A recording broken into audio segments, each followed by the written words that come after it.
Si Lio est avant tout connue pour sa carrière musicale, elle à qui l'on doit entre autres Banana Split ou Les Brunes ne comptent pas pour des prunes, cette dernière s'est également illustrée à plusieurs reprises au cinéma. Elle a d'ailleurs failli faire ses débuts sur grand écran dans un très célèbre film, comme le confiait Dominique Besnéard sur France Inter le 27 février dernier.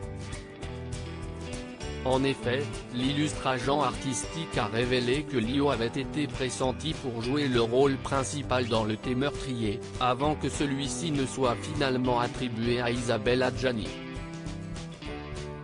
Dominique Besnéard et Jean Becker, le réalisateur du film, voulaient faire appel à une novice en matière de cinéma, si est-il la raison pour laquelle ils avaient penché pour Lio.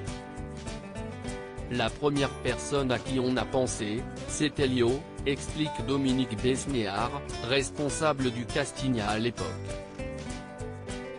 Peu de gens le savent. Parce qu'elle avait fait Banana Split et elle était une Lolita. Or, dans le scénario, si est une Lolita. Malgré les sollicitations du réalisateur et du directeur de casting, la chanteuse a pourtant décliné l'offre. On m'a dit après que c'était Alain Chamfort qui avait tout fait pour ne pas qu'elle le fasse. Peut-être, je n'en sais rien, ajoute Dominique Besnéard. Pour rappel, Lio entretenait à l'époque une liaison passionnée avec le chanteur français. Ce dernier aurait-il réellement empêché sa compagne de faire le film? Un jour, j'ai posé la question à Alain Chamfort, qui m'a dit que ce n'était pas vrai, précise l'agent artistique, pas forcément convaincu par les dires du chanteur. Lio, sa remplaçante a d'abord refusé le rôle comme chacun le sait, si est finalement Isabelle Adjani qui s'est vue offrir le rôle de Lianovic, alias elle, dans Le Thé meurtrier. Mais l'actrice a d'abord refusé la proposition, elle aussi. Elle tournait à l'époque un film en Amérique du Sud donc elle a dit non. C'était un peu bête.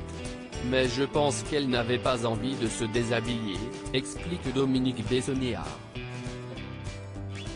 L'équipe du film avait alors proposé le rôle à Caprisky, qui avait accepté, avant qu'Isabelle Adjani ne change Davis et finisse par récupérer le rôle.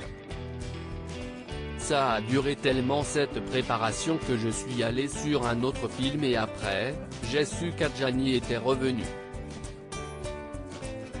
Sur le moment, je n'étais pas très content, par rapport à Valérie Caprisky.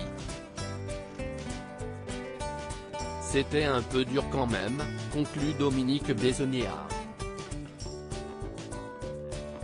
Loading Widget.